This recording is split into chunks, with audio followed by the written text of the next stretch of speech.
하나님, 점점 차가워지는 날씨가 우리의 정신과 마음을 깨끗하게 만드는 새벽입니다.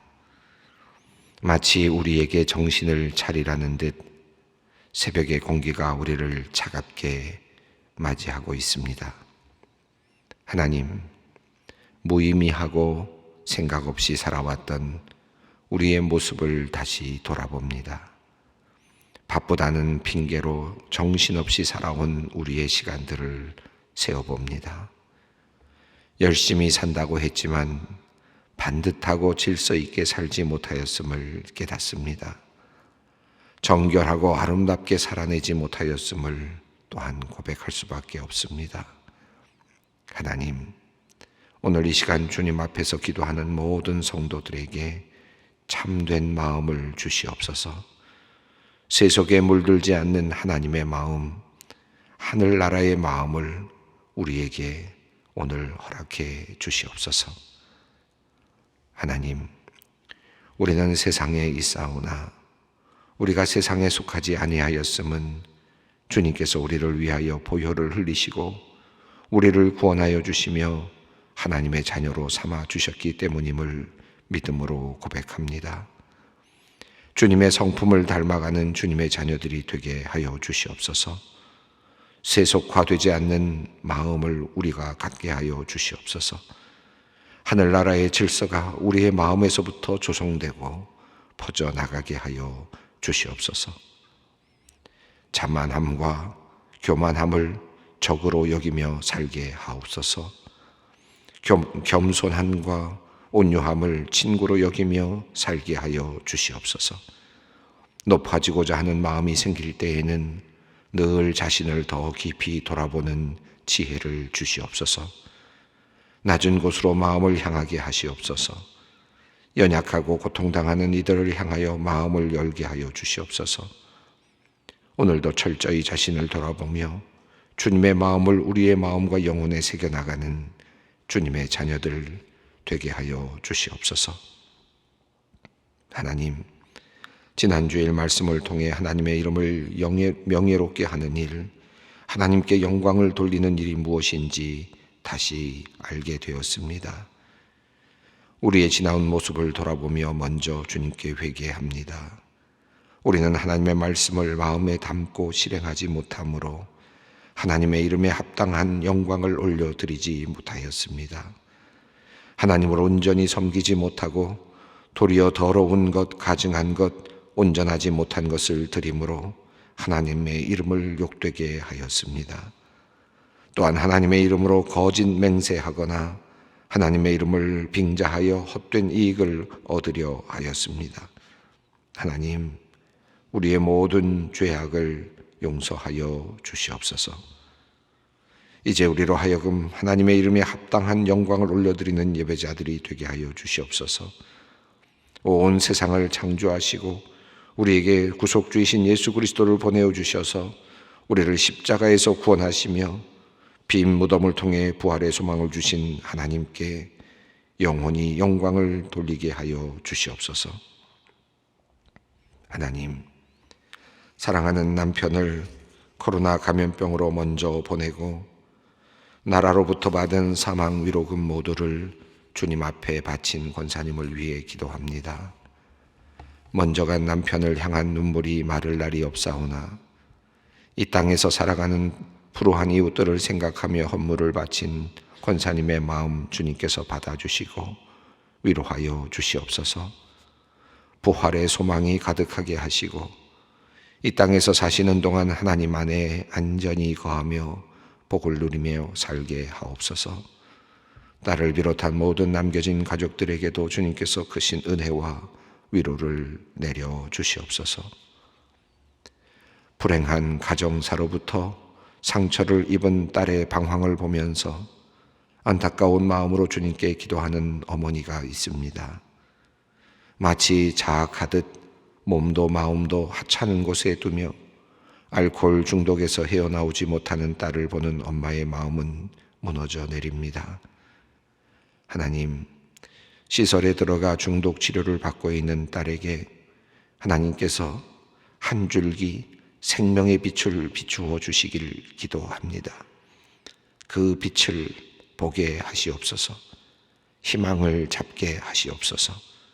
하나님께서 얼마나 자신을 사랑하시는지 온 감각이 살아나 알아차리게 하여 주시옵소서.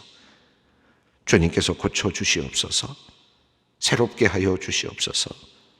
그리하여 안타까움으로 눈물로 주님께 기도하는 엄마의 마음이 하나님으로 인하여 위로를 얻게 하시고 참 믿음으로 주님을 섬기게 하여 주시옵소서. 이 간절한 기도를 주님 들어 주시옵소서. 하나님, 어제는 얼마 전까지 그룹홈의 아이들과 목사님들이 사시던 해성 빌라의 철거 작업이 있었습니다. 새로운 건물을 짓기 위한 출발입니다.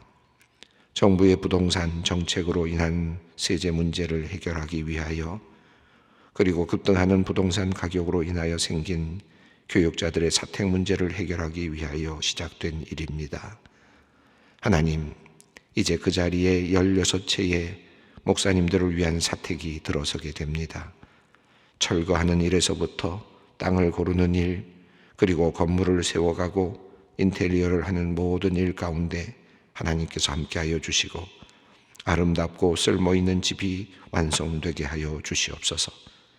이 일을 맡아 수고하시는 관리위원회와 관련 부서, 그리고 사무처의 직원들에게 지혜를 주시옵소서. 공사를 하는 모든 인부들과 직원들을 안전하게 주님께서 지켜주시고 주변에 사는 모든 주민들에게도 피해가 일어나지 않도록 주님께서 모든 공사의 과정에 함께하여 주시옵소서. 사택을 마련하게 되므로 잠시 넓은 공간에 살다가 다시 작은 공간으로 돌아간 그룹홈의 식구들을 주님께서 위로하여 주시옵소서. 속히 그룹홈을 위한 좋은 공간이 마련되기를 원하며 간절히 기도합니다. 하나님께서 순적하게 하시어 정말 아름답고 멋진 그룹홈도 주님께서 선물로 속히 허락하여 주시옵소서. 오늘도 주님의 말씀을 사모합니다. 말씀을 읽고 들을 때 우리의 마음에 성령께서 역사하시사 알지 못하는 것 깨닫게 하시고 보지 못하던 것 보게 하여 주시옵소서. 우리 주 예수 그리스도의 이름으로 기도드리옵나이다. 아멘. 오늘 말씀입니다. 사무엘상 19장 1절로 17절 말씀, 사무엘상 19장 1절로 17절 말씀을 함께 봉독하겠습니다. 사울이 그의 아들 요나단과 그의 모든 신하에게 다윗을 죽이라 말하였더니 사울의 아들 요나단이 다윗을 심히 좋아하므로 그가 다윗에게 말하여 이르되 내 아버지 사울이 너를 죽이기를 꾀하시느니라. 그러므로 이제 정하노니 아침에 조심하여 은밀한 곳에 숨어 있으라. 내가 나가서 내가 있는 들에서 내 아버지 곁에 서서 내 일을 내 아버지와 말하다가 무엇을 보면 내게 알려주리라 하고, 요나단이 그의 아버지 사울에게 다윗을 칭찬하여 이르되 원하건대 왕은 신하 다윗에게 범죄하지 마옵소서. 그는 왕께 득죄하지 아니하였고 그가 왕께 행한 일은 심히 선함이니이다. 그가 자기 생명을 아끼지 아니하고 블레셋 사람을 죽였고 여호와께서는 온 이스라엘을 위하여 큰 구원을 이루셨으므로 왕이 이를 보고 기뻐하셨거늘 어찌 까닭 없이 다윗을 죽여 무죄한 피를 흘려 범죄하려 하시나이까. 사울이 요나단의 말을 듣고 맹세하되 여호와께서 살아계심을 두고 맹세하거니와 그가 죽임을 당하지 아니하리라. 요나단이 다윗을 불러 그 모든 일을 그에게 알리고 요나단이 그를 사울에게로 인도하니 그가 사울 앞에 전과 같이 있었더라.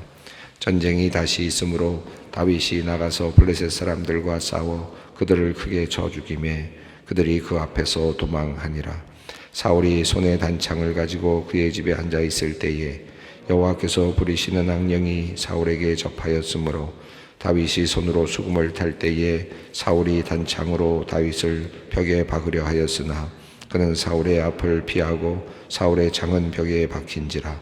다윗이 그 밤에 도피하매 사울이 전령들을 다윗의 집에 보내어 그를 지키다가 아침에 그를 죽이게 하려 한지라. 다윗의 아내 미갈이 다윗에게 말하여 이르되 당신이 이 밤에 당신의 생명을 구하지 아니하면 내일에는 죽임을 당하리라 하고, 미갈이 다윗을 창에서 달아내리매 그가 피하여 도망하니라.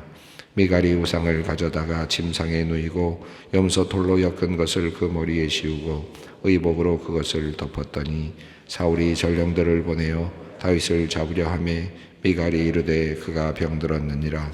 사울이 또 전령들을 보내어 다윗을 보라 하며 이르되 그를 침상째 내게 들고 오라.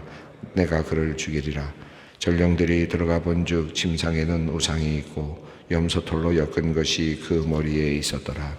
사울이 미갈에게 이르되 너는 어찌하여 이처럼 나를 속여 내 대적을 놓아 피하게 하였느냐.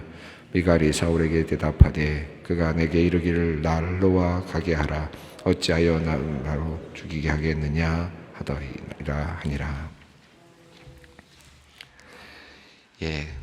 오늘 말씀은 사울이 이제 다윗을 죽이려고 하는 그런 장면입니다. 앞선 이야기 18장 29절에서 이제 사울이 다윗을 보고 두려워하였다라는 말이 나오고요. 그리고 이제 계속해서 평생 다윗의 대적이 되었다라고 하는 표현이 나왔습니다. 이제 사울과 다윗 사이에는 다윗의 입장에서는 사울을 따르고 있지만 사울의 입장에서는 지금 다윗을 멀리하고 있고 또 다윗을 적으로 여기고 있는 그런 상황이 되었습니다. 오늘은 그 사울이 이제 다윗을 적으로 여기고 그를 죽이려고 하는 그런 시도들에 대해서 이야기하고 있습니다. 자, 1절 말씀은 그 내용을 아주 분명하게 우리에게 전해주고 있습니다. 함께 읽습니다. 사울이 그의 아들 요나단과 그의 모든 신하에게 다윗을 죽이라 말하였더니 사울의 아들 요나단이 다윗을 심히 좋아하므로. 사울이 그 아들 요나단에게 그리고 신하들에게 분명하게 이제 명령을 내렸습니다. 다윗을 죽이라. 뭐 특별하게 어떤 이유가 있는 것이 아니죠. 이제 사울은 다윗을 적으로 여기고 있고 또 이 이야기의 앞으로 우리가 앞으로 가보면 그가 죽이려고 하는 이유는 작은 질투에서부터 시작됐다는 것을 우리가 알게 됩니다.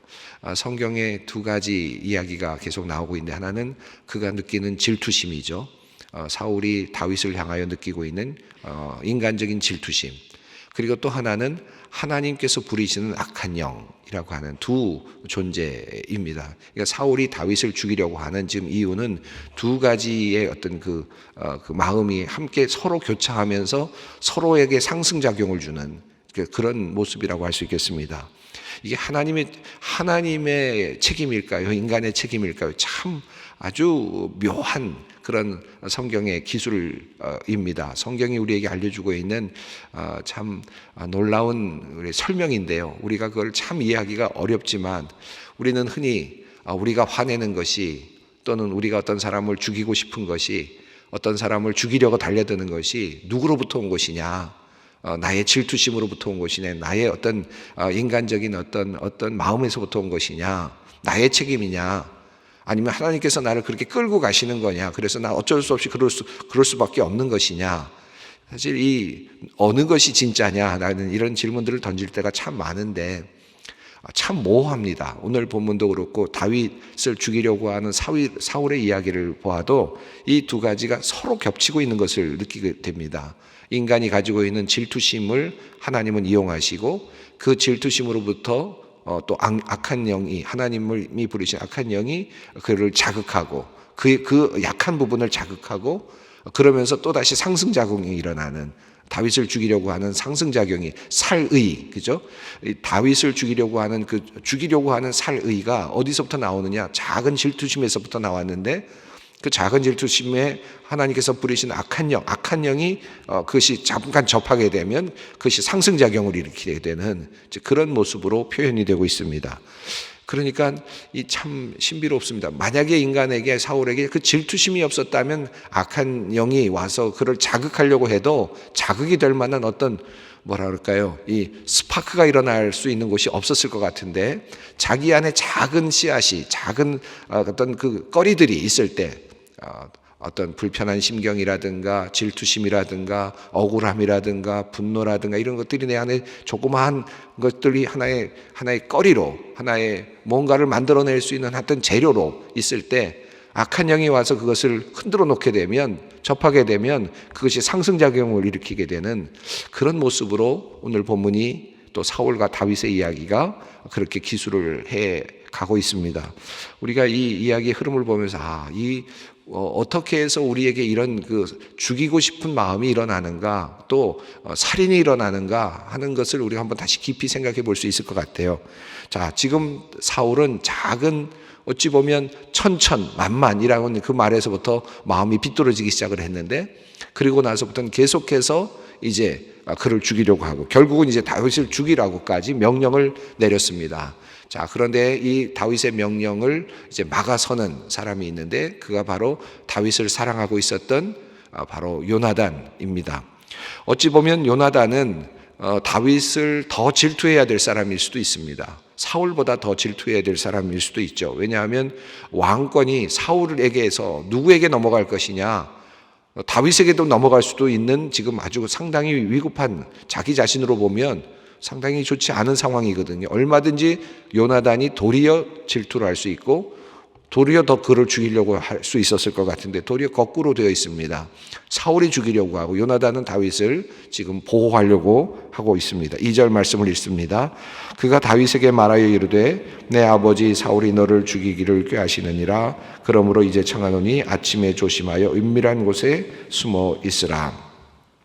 다윗에게 알려줍니다. 아버지가 너를 죽이려고 한다. 그러니까 조심해야 되겠다라고 말하면서 두 가지를 말하는데, 특별히 아침에 조심해라 라고 그렇게 분명하게 이야기를 해줬고, 그리고 지금 어디에 있지 말고 보이는 곳 또는 발견될 수 있는 곳에 있지 말고 숨어 있어라, 들에 나가 숨어 있으라 라고 말한 것 같아요.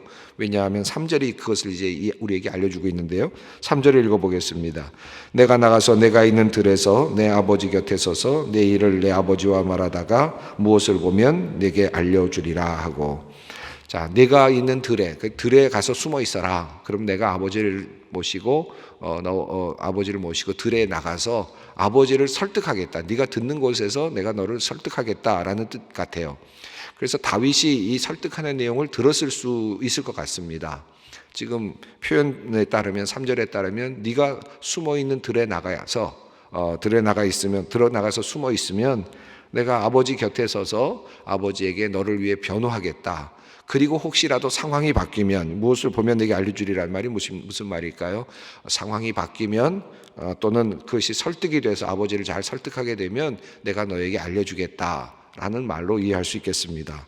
자, 이제 다윗은 도망을 해서 들에 숨어 있었을 것 같습니다. 다윗이 들었을 수도 있고 맥락상 이 대화를 듣지 못했을 수도 있는데, 요나단은 이제 아버지에게 이야기합니다. 4절과 5절 말씀입니다. 함께 읽겠습니다.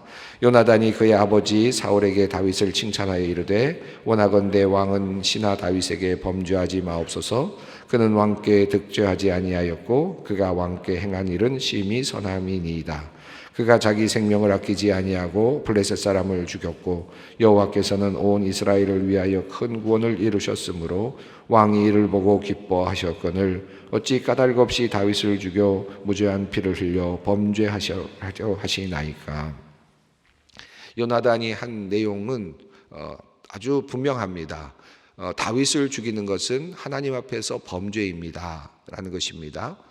또 다윗을 죽이는 것은 범죄입니다 라고 말하는 것입니다. 4절에서도 범죄하지 마옵소서 라고 말했고, 또 5절에서도 까닭 없이 다윗의 무죄한 피를 흘려서 범죄하지 마옵소서.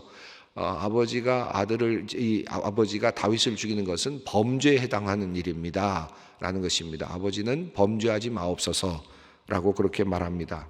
이 4절을 보면 왕은 신하 다윗에게 범죄하지 마옵소서라고 이야기하는데, 아버지를 향해서 아버지라고 하지 않았고 아버지를 향한 왕권을 존중했습니다. 이 아버지라고 하지 않았고 왕께서는 왕과 신하의 신의에 대해서 이야기를 하는 거죠.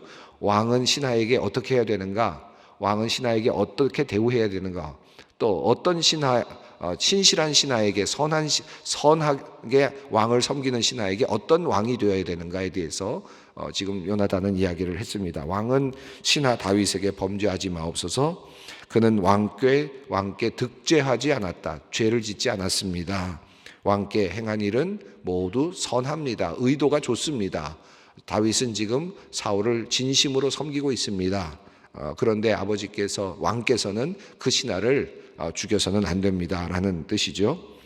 5절에서는 여호와라는 이름까지 넣었습니다. 다윗에게 여호와의 함께하심이 있다는 것을 암시합니다. 여호와께서는 온 이스라엘을 위하여 큰 구원을 이루셨으므로 왕이 이를 보고 기뻐하셨거늘, 다윗이 한 일을 여호와께서 하신 일로 이렇게 표현하면서 다윗이 하나님과 함께 있다라는 것을 보여줍니다. 왜 다윗이 하나님과 함께, 하나님의 편에 서 있는 다윗을 죽여서 아버지가 죄를 뒤집어 쓰시려고 하십니까? 라고 하는 그러한 또 이야기, 그러한 조언이기도 합니다. 이 4절과 5절은 그 요나단의 진심 어린 마음이 이제 녹아져 있는데요. 다윗을 살리고 싶어하는 진심 어린 마음이 녹아져 있고, 동시에 또 어떤 마음이 녹아져 있습니까?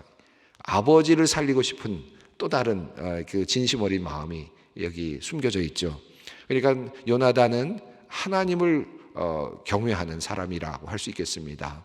그리고 하나님께서 지금 이 일을 하고 계신다라는 사실을 그는 지금 알고 있고 또 믿음으로 고백하고 있다고 할 수 있겠습니다. 그래서 아버지 사울이 죄를 짓게 하지 않고자 하는 또 다른 아버지를 사랑하는 마음이 있다. 그러니까 다윗을 사랑하는 마음과 아버지를 사랑하는 마음이 배어나오는 대화가 이 요나단이 아버지께 왕께 하는 설득의 내용입니다.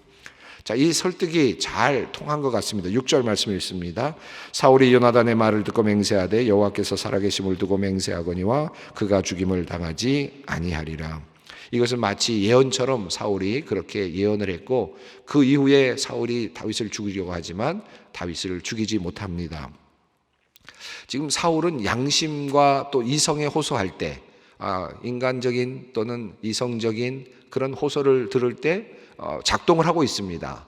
내가 죽여서는 안 되는구나, 내가 죄를 짓는 거구나, 내가 잘못하고 있구나 라는 것이 항상 이렇게 작동을 하고 있어요. 그러니까 평상시에는, 일반적일 때에는 지금 양심이 작동하고 있고 다윗을 당연히 죽이지 않아야 된다는 사실을 알고 있습니다.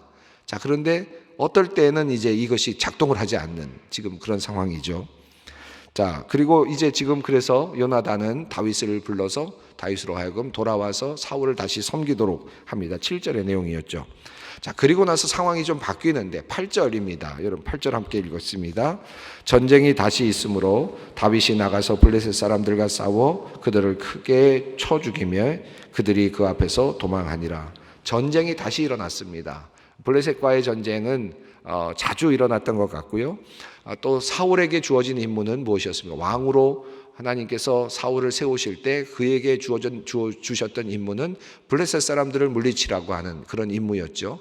그러니까 블레셋 사람들로부터 이스라엘을 보호하는 임무를 맡은 사람이 왕 사울입니다. 자, 그래서 사울 시대에 계속해서 블레셋 사람들과의 전쟁이 일어났는데 전쟁이 다시 일어났습니다. 그래서 사울이 나간 것이 아니라 다윗이 나갔습니다.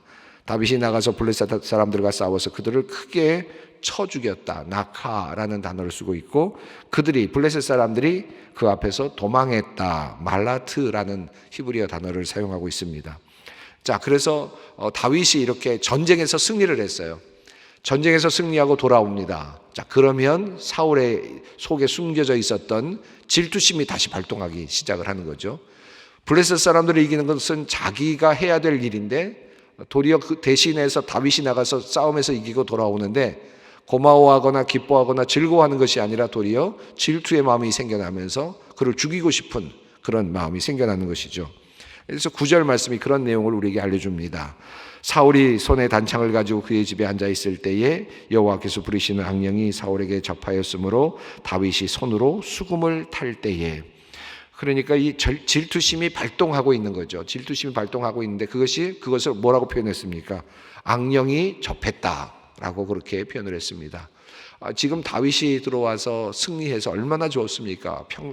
태평성대를 이루고 있는 그런 상황 속인데, 그리고 다윗은 지금 사울 앞에서 수금을 타면서 평화의 노래를, 그 치유의 노래를 지금 음률로 불러주고 그렇게 연주하고 있는데, 그런데 지금 그는 악령에 사로잡혀 있습니다.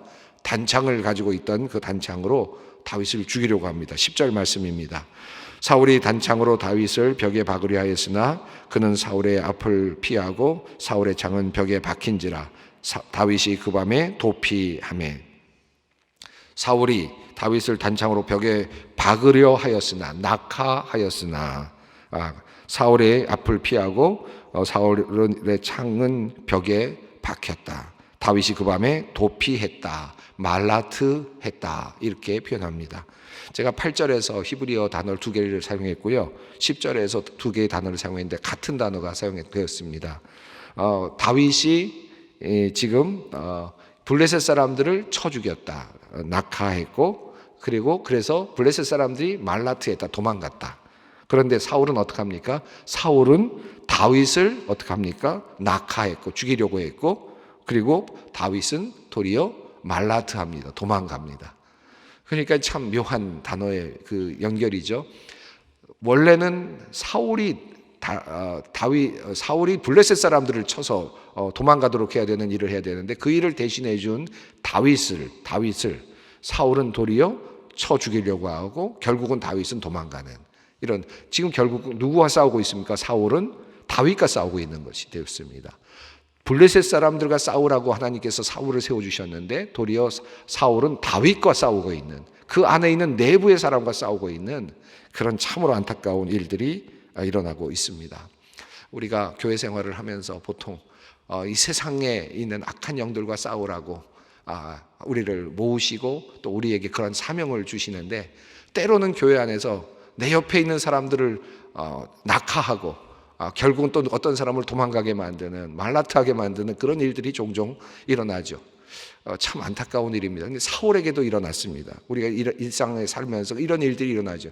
이런 일들이 일어나는 그 내면에는 뭐가 있습니까? 질투가 있고, 또 경쟁심이 있고, 또는 자만심이 있고, 교만함이 있고, 이런 것들이 결국은 이런 일들을 만들어내서 정말 싸워야 될 적들과 싸우지 못하는, 이건 가정에서도 마찬가지고 교회에서도 마찬가지이죠. 이런 모습이 사울의 모습이라고 할 수 있겠습니다. 사울이 이제 다시 도망간 다윗을 찾아서 다윗의 집으로까지 전령들을 보내서 죽이려고 합니다. 이것을 알아차린 미갈이 일찍이 다윗을 도망시키죠. 그리고 도리어 우상을 가져다가 마치 있는 것처럼 만들고, 그리고 그렇게 변호를 하면서 시간을 끌었습니다. 15절을 한번 읽어보겠습니다. 사울이 또 전령들을 보내어 다윗을 보라 하며 이르되 그를 침상째 내게 들고 오라, 내가 그를 죽이리라. 침상에 누워있다, 그가 아프다라고 이렇게 변명을 하고 다윗을 몰래 도망가도록 했는데, 그런데 사울은 어떤 명령을 냅니까? 침상째 들고 와라, 내가 그를 죽이겠다 라고 표현을 합니다. 저는 이 말씀을 마태복음 9장에 나오는 침상째 들고 예수님께 찾아온 사람들 이야기, 같은 이야기가 누가복음 5장에 나오는 사람들이 지붕을 뚫고 예수님께 중풍병 걸린 사람을 끌어내려서 고쳐달라고 이야기하는 그런 장면, 예수님께서는 그를 고쳐주시죠. 침상째 끌고 와라, 끌고 오는 자에게 그러한 것을 마다하지 아니하시고 예수님께서는 그를 고쳐주셨습니다. 그런데 사울은 어떻게 하면 침상째 끌고 와라, 다윗을 내가 죽이겠다. 이 왕의 모습, 헛된 왕의 모습, 이게 정말 우리를 위한 왕인가 하는 것을 우리가 대조할 수밖에 없는 그런 장면입니다. 결국 미갈을 통해서 다윗은 목숨을 구하게 되고, 사울은 이제 다윗을 죽이고자 하는 마음이 점점 더 강해져가는 그런 상황이 되고 말았습니다. 우리 안에 있는 질투심, 우리 안에 있는 작은 마음을 하나님께서 악한 영이 접하게 될 때 우리가 잘못된 길로 들어갈 수 있다는 사실을 다시 한번 보게 됩니다. 오늘 내 안에 혹시라도 작은 그런 불필요한 마음이 있지는 않은지 돌아보면서 주님 앞에 나아가는 기도의 시간이 되었으면 좋겠습니다. 기도하겠습니다. 하늘에 계신 우리 아버지, 아버지의 이름을 거룩하게 하시며 아버지의 나라가 오게 하시며 아버지의 뜻이 하늘에서와 같이 땅에서도 이루어지게 하소서. 오늘 우리에게 일용할 양식을 주시고 우리가 우리에게 잘못한 사람을 용서하여 준 것 같이 우리 죄를 용서하여 주시고 우리를 시험에 빠지지 않게 하시고 악에서 구하소서. 나라와 권능과 영광이 영원히 아버지의 것입니다.